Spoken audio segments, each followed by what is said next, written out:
হামলা না চালাতেই নেতানিয়াহুকে সতর্ক করেন ট্রাম্প। ভেস্তে দিতে চান না পরমাণু আলোচনা। বৈঠক সফল হলে মার্কিন পরিদর্শকদের প্রবেশের অনুমতি দিতে পারে তেহরান। গাজা যুদ্ধের ৬০০ দিন পেরোলেও থামছে না ইসরায়েলি আগ্রাসন। একদিনে নিহত আরও ৬৩ ফিলিস্তিনি। সংঘাত বন্ধের বিষয়ে যুক্তরাষ্ট্রের সঙ্গে প্রাথমিক সমঝোতা হামাসের। যুক্তরাষ্ট্রের গোল্ডেন ডোম ঘিরে বাড়ছে উদ্বেগ। বিশ্বজুড়ে আবারও অস্ত্র প্রতিযোগিতার শঙ্কা চীনের। মহাকাশেও ছড়িয়ে পড়বে যুদ্ধ, উদ্বেগ উত্তর কোরিয়ার। এবং যুদ্ধবন্ধে ফের আলোচনায় বসছে রাশিয়া ইউক্রেন। শর্ত প্রস্তুত মস্কোর। কিয়েভকে দূরপাল্লার ক্ষেপণাস্ত্র তৈরির সহায়তার ঘোষণা জার্মানির। ক্রেমলিনের নিন্দা। যুক্তরাষ্ট্রের পারমাণবিক চুক্তি প্রস্তাবে তীব্র নিন্দা জানালেন ইরানের সর্বোচ্চ ধর্মীয় নেতা আয়াতুল্লাহ আলী খামেনি। পরমাণু সমৃদ্ধিকরণ বন্ধে ওয়াশিংটনের শর্তকে অবাস্তব বলে আখ্যা দিয়েছেন তিনি। এছাড়া যুক্তরাষ্ট্রের সঙ্গে পরমাণু আলোচনা ফলপ্রসূ হবে কিনা তা নিয়েও সন্দেহ প্রকাশ করেছেন। ইরান যুক্তরাষ্ট্র পরমাণু আলোচনার ভবিষ্যৎ এখন চরম অনিশ্চয়তায়। যুক্তরাষ্ট্রের দাবির তীব্র নিন্দা জানিয়ে প্রত্যাখ্যান করলেন আয়াতুল্লাহ আলী খামেনি। তেহরানের সাবেক প্রেসিডেন্ট ইব্রাহিম রাইসির স্মরণ সভায় ইরানের সর্বোচ্চ ধর্মীয় নেতা বলেন, রাইসির আমলেও আলোচনা হয়েছিল, কিন্তু ফল আসেনি। এবারও যে আসবে এমন কোনো নিশ্চয়তাও নেই। যুক্তরাষ্ট্রের বিশেষ দূত স্টিভ উইটকফ সম্প্রতি বলেন, ইরান যেন এক বিন্দুও ইউরেনিয়াম সমৃদ্ধ করতে না পারে, এটাই তাদের রেড লাইন। এরই জবাবে খামেনি বলেন, ইরান কারো অনুমতির অপেক্ষায় নেই। পরমাণু সমৃদ্ধি বন্ধে হুমকি দেয়া অর্থহীন। এদিকে তেহরান নিশ্চিত করেছে তারা ওয়াশিংটনের প্রস্তাব হাতে পেয়েছে এবং তা পর্যালোচনা করা হচ্ছে। 2015 সালের ঐতিহাসিক পারমাণবিক চুক্তি থেকে প্রথম মেয়াদে যুক্তরাষ্ট্রকে সরিয়ে নিয়েছিলেন ডোনাল্ড ট্রাম্প। এবার দ্বিতীয় মেয়াদে ফের ক্ষমতায় এসে চাপের কৌশল নিয়েই ফিরেছেন তিনি। সতর্কবার্তা দিয়ে বলেছেন, আলোচনা দ্রুত না এগোলে খারাপ কিছু ঘটবে। বর্তমানে ইরান 60% মাত্রায় ইউরেনিয়াম সমৃদ্ধ করছে, যা 2015 সালের 3.67% সীমার অনেক বেশি। তবে 90% বা বোমার মানমাত্রার চেয়ে কম। তেহরান জোর দিয়ে বলেছে এটি শান্তিপূর্ণ কাজে ব্যবহারের জন্য এবং এটি অপরিবর্তনীয়। খামেনির স্পষ্ট বার্তা যুক্তরাষ্ট্রকে পরমাণু আলোচনায় কঠিন অবস্থানে ফেলেছে। রোমে নির্ধারিত আলোচনা আদৌ হবে কিনা তা এখন ঝুলে গেল। আর হলেও সমাধানের পথ কঠিন বলেই মনে করছেন বিশ্লেষকরা। পরমাণু কর্মসূচি নিয়ে চলমান আলোচনার মধ্যে ইরানে হামলা না চালাতে নেতানিয়াহুকে সতর্ক করেছিলেন বলে জানিয়েছেন মার্কিন প্রেসিডেন্ট ডোনাল্ড ট্রাম্প। বুধবার ওভাল অফিসে সাংবাদিকদের সঙ্গে আলাপকালে তিনি বলেন, ইরানের সঙ্গে সমঝোতায় আসার খুব কাছাকাছি আছে যুক্তরাষ্ট্র। এদিকে ইরানের পারমাণবিক কর্মসূচি প্রধান বলেছেন, তেহরানের দাবি মানা হলে আন্তর্জাতিক আণবিক শক্তি সংস্থার মাধ্যমে মার্কিন পরিদর্শকদের ইরানে প্রবেশের অনুমতি দেয়া হতে পারে। ইরানের পরমাণু কর্মসূচি ঘিরে 5 দফা পরোক্ষ আলোচনা হয়েছে তেহরান ওয়াশিংটনের মধ্যে। দুপক্ষই বৈঠক থেকে অগ্রগতি হয়েছে বলেও জানিয়েছে। এবার সম্ভাবনা দেখা দিচ্ছে মার্কিন পরিদর্শকদের ইরানে প্রবেশের। ইরানের পারমাণবিক কর্মসূচি প্রধান মোহাম্মদ ইসলামি জানিয়েছেন, তেহরানের দাবি মানা হলে আন্তর্জাতিক আণবিক শক্তি সংস্থা IAEA এর মাধ্যমে মার্কিন পরিদর্শকদের ইরানে প্রবেশের অনুমতি দেয়া হতে পারে। ইরানের পরমাণু কর্মসূচি নিয়ে মন্তব্য করেছে IAEA। আন্তর্জাতিক আণবিক শক্তি সংস্থার প্রধান রাফায়েল গ্রোসি জানিয়েছেন, যে কোনো চুক্তির আগে প্রয়োজন জাতিসংঘ ও IAEA এর কঠোর পরিদর্শন কাঠামো। তবে তেহরান ওয়াশিংটনের মধ্যকার পরোক্ষ বৈঠকে এ বিষয়ের কোনো উল্লেখ নেই বলেও মন্তব্য করেন গ্রোসি। পারমাণবিক কর্মসূচি নিয়ে আলোচনার এই নাজুক পর্যায়ে ইসরায়েল যেন ইরানে হামলা না চালায় সে বিষয়ে নেতানিয়াহুকে সতর্ক করেছেন বলে জানিয়েছেন মার্কিন প্রেসিডেন্ট। বুধবার সাংবাদিকদের সঙ্গে আলাপকালে ট্রাম্প জানান, ইসরায়েলি প্রধানমন্ত্রীকে তিনি বলেছেন, ইরানের সঙ্গে সমঝোতায় আসার খুব কাছাকাছি আছে যুক্তরাষ্ট্র। এমন সময়ে তেহরানের কোনো স্থাপনায় হামলা চালানো ইসরায়েলের উচিত হবে না। গাজা যুদ্ধ বন্ধের বিষয়ে যুক্তরাষ্ট্রের সঙ্গে প্রাথমিক সমঝোতা হয়েছে হামাসের। বিষয়টি নিশ্চিত করেছেন মার্কিন বিশেষ দূত স্টিভ উইটকফ ও ফিলিস্তিনের স্বাধীনতাকামী সংগঠন। চলমান আগ্রাসনের 600 দিনে উপত্যকায় ব্যাপক হামলা চালিয়েছে ইসরায়েল। তাদের হামলায় একদিনে 63 জন নিহত হয়েছেন। ইসরায়েলি প্রধানমন্ত্রী দাবি করেছেন, তার সেনাদের অভিযানে হামাসের গাজা শাখার প্রধান মোহাম্মদ সিনওয়ার নিহত হয়েছেন। এদিকে জিম্মিদের জীবনের কথা না ভেবে গাজায় হামলা জোরদার করায় নেতানিয়াহুর সমালোচনা করে বিক্ষোভ হয়েছে তেল আবিবে। গাজায় ইসরায়েলি আগ্রাসনের ৬০০ দিন পার হয়েছে। অবিরাম বোমা হামলা, পরিকল্পিত অনাহার, ব্যাপক বাস্তুচ্যুতি ও অবর্ণনীয় শোকের ৬০০ দিন। এই দীর্ঘ সময়ে ইসরায়েলি গণহত্যার বিপরীতে পশ্চিমা বিশ্ব কেবল নীরব দর্শক হয়েই থাকেনি, তারা চরম মানবাধিকার লঙ্ঘনের প্রতিটি দিনকে সম্ভব করে তুলেছে। আন্তর্জাতিক চাপের মুখে গাজায় সীমিত পরিসরে ত্রাণ প্রবেশের অনুমতি দিয়েছে ইসরায়েল। এরই মধ্যে অবরুদ্ধ ভূখণ্ডটিতে যুক্তরাষ্ট্র সমর্থিত গাজা হিউম্যানিটেরিয়ান ফাউন্ডেশন থেকে সরবরাহ করা হয়েছে ত্রাণ। রাফা, খান ইউনিস সহ কয়েকটি এলাকায় পৌঁছানো হয়েছে প্রয়োজনীয় সামগ্রী। তবে ত্রাণ নিতে আসা ফিলিস্তিনিদের লক্ষ্য করেও হামলা চালাচ্ছে নেতানিয়াহুর সেনারা। এতে বাড়ছে হতাহতের সংখ্যা। ইসরায়েলের প্রধানমন্ত্রী বিনিয়ামিন নেতানিয়াহু দাবি করেছেন, ফিলিস্তিনি সশস্ত্র গোষ্ঠী হামাসের গাজা শাখার প্রধান মোহাম্মদ সিনওয়ার নিহত হয়েছেন। বুধবার ইসরায়েলি পার্লামেন্টে দেয়া এক ভাষণে তিনি বলেন, গত 2 দিনে হামাসকে পরাজিত করার এক নাটকীয় মোড়ে পৌঁছেছে তেল আবিব। নেতানিয়াহু তার বক্তব্যে গত 20 মাসে নিহত অন্যান্য শীর্ষ হামাস নেতাদের নাম উল্লেখ করেছেন, যাদের মধ্যে রয়েছেন ইয়াহিয়া সিনওয়ার।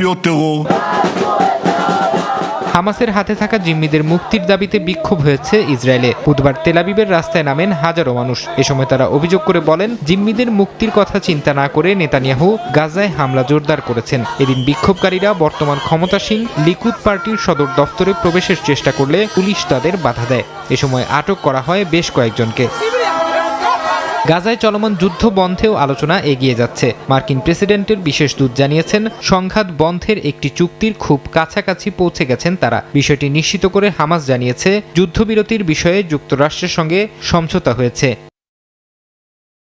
গাজায় দুর্ভিক্ষের ছায়া যখন ঘন হচ্ছে, তখন জাতিসংঘের খাদ্য গুদামে হানা দিয়েছে বেঁচে থাকার জন্য মরিয়া গাজাবাসী। এ সময় 2 জন নিহত হয়েছেন, আহত হয়েছেন অনেকে। এমন বাস্তবতাকে জাতিসংঘের নিরাপত্তা পরিষদের মঞ্চে অশ্রুসিক্ত কণ্ঠে তুলে ধরেন ফিলিস্তিনি রাষ্ট্রদূত রিয়াদ মনসুর। এক মুঠো খাবারের জন্য জীবন হাতে করে ছুটে আসে মানুষ। গাজা শহরের কেন্দ্রীয় এলাকায় জাতিসংঘের একটি খাদ্য গুদামে বুধবার ধেয়ে যায় শত শত ক্ষুধার্ত নারী, পুরুষ, এমনকি শিশুরা। ভিডিওতে ধরা পড়েছে আতঙ্কিত চিৎকার, গুলির শব্দ আর ছুটে চলা পায়ের গর্জন। বিশ্ব খাদ্য কর্মসূচির তথ্য অনুযায়ী এই ঘটনার বেশ কয়েকজন হতাহত হয়েছেন। গেল মঙ্গলবার ত্রাণ নিতে আসা ফিলিস্তিনিদের ওপর নির্বিচারে গুলি চালায় আগ্রাসী ইসরায়েলি বাহিনী। তবে গাজাবাসীর ক্ষুধার্ত পেটের শক্তির কাছে সেই ভয়ও যেন পাত্তাই পায়নি। তবুও এক টুকরো রুটির আশায় গুলির সামনে বুক পেতে দিতে প্রস্তুত ক্ষুধার্ত গাজাবাসী। এই ঘটনায় যেন প্রমাণ করে দেয়, গাজা এখন শুধু একটি যুদ্ধক্ষেত্র নয়, এক নীরব চিৎকার যেখানে ক্ষুধার্ত শিশুর কান্না আর মায়ের বিলাপ মিশে তৈরি হয়েছে এক ভয়ঙ্কর মানবিক সংকট।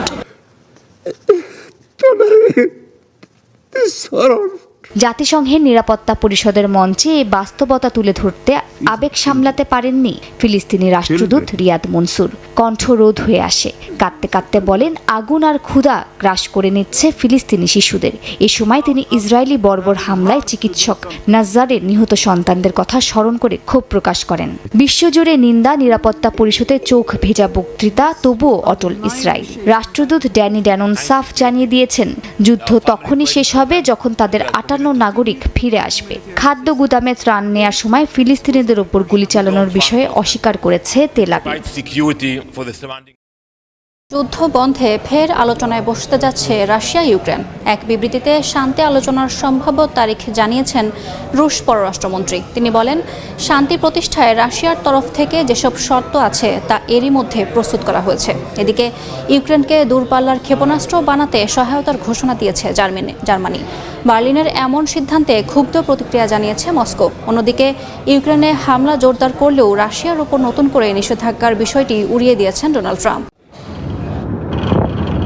পাল্টাপাল্টি হামলায় উত্তপ্ত রাশিয়া ইউক্রেন যুদ্ধের ময়দান। বুধবার রাশিয়ার দক্ষিণাঞ্চলে ব্যাপক ড্রোন হামলা চালায় জেলেনস্কির সেনারা। এক বিবৃতিতে বিষয়টি নিশ্চিত করেছে রুশ প্রতিরক্ষা বিভাগ। তাদের দাবি, এদিন 100-র বেশি ড্রোন হামলা চালায় ইউক্রেন, তবে বেশিরভাগই প্রতিহত করা হয়েছে।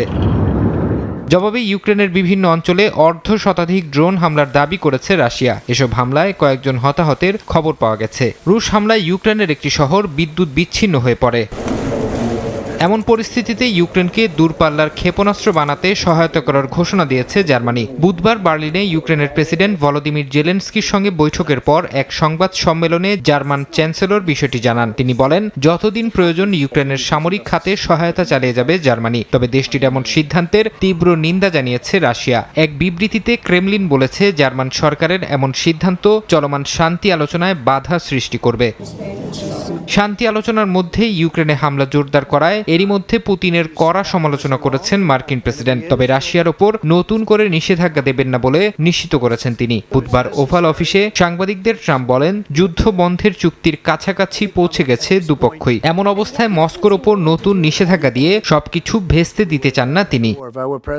এদিকে ইউক্রেনের সঙ্গে যুদ্ধবিরতির পরবর্তী আলোচনা জুন হতে পারে বলে জানিয়েছেন রুশ পররাষ্ট্রমন্ত্রী সের্গেই ল্যাভরভ। বুধবার এক বিবৃতিতে তিনি জানান, যুদ্ধ বন্ধ করে শান্তি প্রতিষ্ঠায় রাশিয়ার তরফ থেকে যেসব শর্ত আছে তা এরই মধ্যে প্রস্তুত করা হয়েছে। যুক্তরাষ্ট্রের মহাকাশ প্রতিরক্ষা পরিকল্পনা গোল্ডেন ডোম ঘিরে বিশ্বজুড়ে উদ্বেগ বাড়ছে। এটি শুধু প্রযুক্তিগত প্রকল্প নয়, ভূ রাজনৈতিক উত্তেজনার নতুন কেন্দ্রবিন্দু হয়ে উঠছে বলে মনে করছেন বিশ্লেষকরা। ওয়াশিংটনের এই উদ্যোগের সমালোচনা করছে বিভিন্ন দেশ। এই ব্যবস্থা পারমাণবিক যুদ্ধকে মহাকাশে টেনে নিতে পারে বলে নিন্দা জানিয়েছে উত্তর কোরিয়া। অন্যদিকে এটি নিরাপত্তার ভারসাম্য বিনষ্ট করবে বলে মন্তব্য করেছে চীন।